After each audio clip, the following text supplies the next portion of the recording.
Sir काय सांगाल, आपण आज न्यायालयात सुनावणी झाली, बाजूदार करत आहे, त्या मुलाचा जामीन. पोलिसांची जी भूमिका होती त्यांना व्हिंडिकेट झालेली आहे, आम्हाला यश मिळालेली आहे.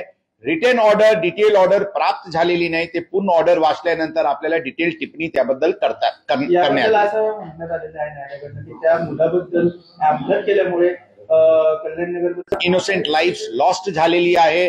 क्रिमिनल जस्टिस सिस्टमचे इंटरेस्ट मध्ये त्यांना बाहेर राहणे उचित नाही आहे आणि त्यांना ऑब्झर्वेशन होमला पाठवण्यात यावी, हीच आमची भूमिका प्रथम दिवशी होती. अपील जे रिव्हिजन आम्ही केले होते त्यामध्ये आमची हीच भूमिका होती आणि पोलिसांना यश मिळालेली आहे.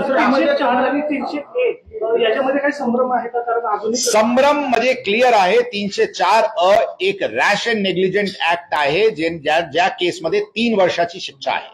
आम्ही प्रथम दिवशीच या केसमध्ये 304 लावलेले आहे, जे culpable homicide not amounting to murder आहे, ज्यामध्ये हे अनदेखानी चुकीने ही गलती झाली अशा नाही आहे. ही फुल नॉलेज मध्ये झालेली आहे की ते एक जुवेनाईल महाग गाडी घेऊन नॅरो स्ट्रीट मध्ये दारू पिल्यानंतर एक ब्रेथ टेकिंग एक भरधाव वेगाने वाहन चालवत आहे, जिथे लोक फिरत आहे. या ऍक्टनी गुन्हा होतील, लोक मरतील, याची फुल नॉलेज मध्ये आरोपी करून ही कंडक्ट झालेली आहे. म्हणून 304 ज्यामध्ये 10 वर्षाची शिक्षा आहे, हीच कलम आम्ही प्रथम दिवशी संडेला लावली होती आणि ही एक नॉर्मल फेटल ऍक्सिडेंट 304 ची बेलेबल ऑफेन्स आम्ही लावलेली नव्हती. आम्ही 304 नॉन बेलेबल 10 वर्षाची शिक्षा असलेली कलम लावली होती. बाल न्यायालयाने जो काही निर्णय दिला त्याच्यावर कोणी पोलीस समाधानी आहेत किंवा त्यांना जे काही अपेक्षित होतं ते या निर्णयात? आम्हाला हेच अपेक्षित होता, प्रथम दिवशीपासून हीच अपेक्षित होता की त्यांना एडल्ट म्हणून ट्रायल करायची प्रोसिजर सुरू करावी आणि जोपर्यंत ते प्रोसिजर पूर्ण होत नाही तोपर्यंत त्यांना ऑब्झर्वेशन होमला पाठवण्यात आली. दोन्ही गोष्टीवर आज आम्हाला यश मिळालेले आहे. आम्हाला पूर्णपणे त्या विषयावर टिप्पणी करणे संयुक्तिक नाही आहे, परंतु द एंड रिझल्ट हे आहे की त्यांना ऑब्झर्वेशन होमला पाठवण्यात आलेली आहे. जे ते फ्री सारखे रस्त्यावर फिरत होता त्यांचे लिबर्टी कटेल करण्यात आलेली आहे आणि त्यांना ऑब्झर्वेशन होमला पाठवण्यात आले. ब्लड टेस्ट रिपोर्ट आतापर्यंत आलेली नाही, परंतु आम्ही परत आपल्याला रिपीट करतो, ब्लड टेस्ट रिपोर्ट आमच्यासाठी महत्वाची नाही आहे.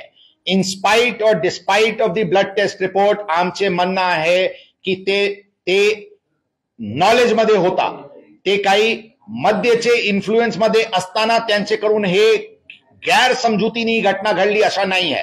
ते मद्य पिला, त्यांना फुल नॉलेज होती, ते फुल सेन्सेस मध्ये होता की त्यांच्याकडून हे गुन्हा घडू शकते आणि लोकांची जीव जाऊ शकते.